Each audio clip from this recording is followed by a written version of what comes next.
collectif qui s'est créé il y a quelque temps. La demande de moratoire sur tous les projets routiers actuellement. On demande de tout arrêter, de tout remettre en question. Aujourd'hui, on ne peut plus se permettre ça. Et c'est la déroute des routes qui le porte. Je laisse la parole à la déroute des routes.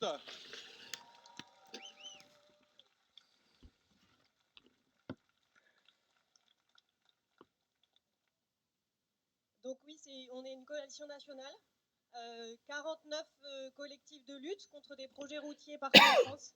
Parce qu'en fait, on est des territoires très différents, des collectifs très différents, des endroits avec des problématiques et des populations différentes. Et pourtant, nos projets, c'est tous les mêmes. En fait, on s'est rendu compte de ça quand on s'est réunis, c'est que tous ces projets sont écrits de la même manière, parce qu'en fait, ce sont des projets systémiques et qui ont un enjeu national. Et que ces projets sont bâtis sur des mensonges qui sont toujours les mêmes. Premier mensonge, le désenclavement. Ça, vous savez bien de quoi on parle ici. En fait, le désenclavement, c'est censé aider les populations locales. En réalité, avec une route et un accès, plus près, voilà. Avec une route et un accès, en fait, on livre à la prédation foncière du privé des espaces jusque-là protégés, jusque-là inaccessibles. Et en fait, voilà, donc c'est des terres naturelles et des terres agricoles qui sont censées être disponibles. Et avec les routes, c'est l'urbanisation qui devient possible. Sans route, il n'y a pas d'urbanisation. Donc les routes, les luttes contre les routes, elles sont centrales.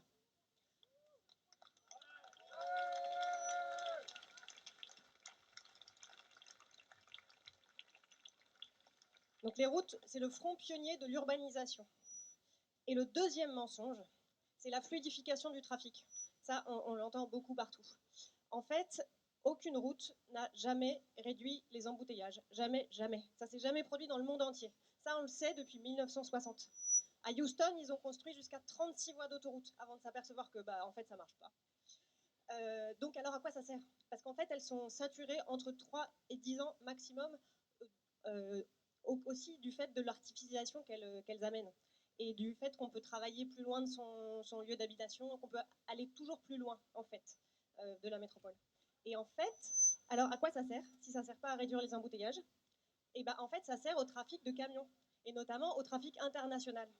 Donc en fait, ce sont des projets qui sont faits pour le trafic de marchandises internationales longue distance. Parce qu'en fait, le fret par bateau est en train d'exploser, de se développer énormément et encore plus depuis le Covid.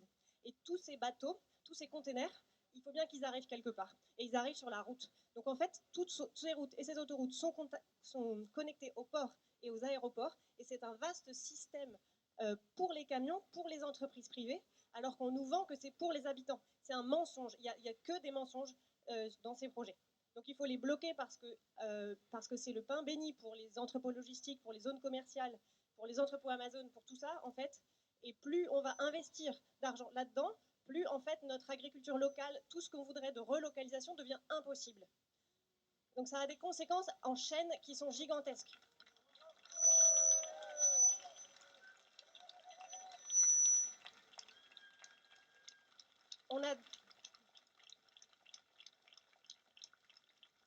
On a déjà le réseau routier le plus important d'Europe. On a 120 mètres carrés chacun de route par habitant. C'est plus que notre surface habitable en fait. Donc si on veut, on peut chacun squatter 120 mètres carrés de route. Ça sera plus utile pour la planète. Donc nous, on demande un moratoire. C'est-à-dire on arrête tout de suite toutes les routes, plus une seule route. Parce qu'en fait, si on bloque les routes, c'est la meilleure manière de bloquer l'artificialisation. Après, on ne peut pas être sur toutes les luttes. On ne peut pas être sur toutes les zones commerciales, tous les entrepôts Amazon, tous les entrepôts logistiques. En fait, on ne peut pas être partout. Il suffit de bloquer la route et on s'évite toutes les luttes à venir. Donc c'est un enjeu stratégique gigantesque.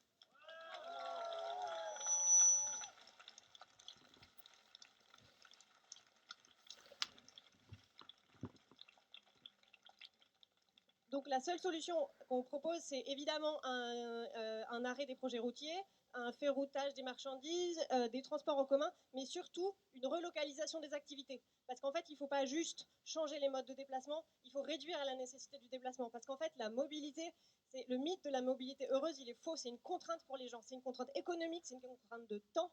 En fait, c'est un esclavage. On nous pousse à être toujours plus dans la voiture et construire des routes, ça façonne le paysage.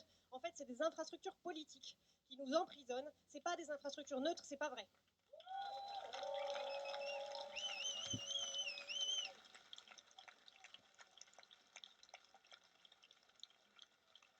Donc pour nous libérer de la voiture, Alors, on vous propose différents temps de rencontre. Donc, il y a du 5 au 8 mai à Rouen contre le périphérique de Rouen.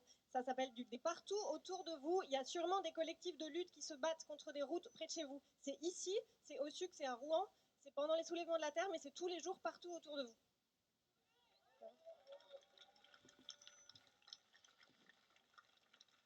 Et no macadam.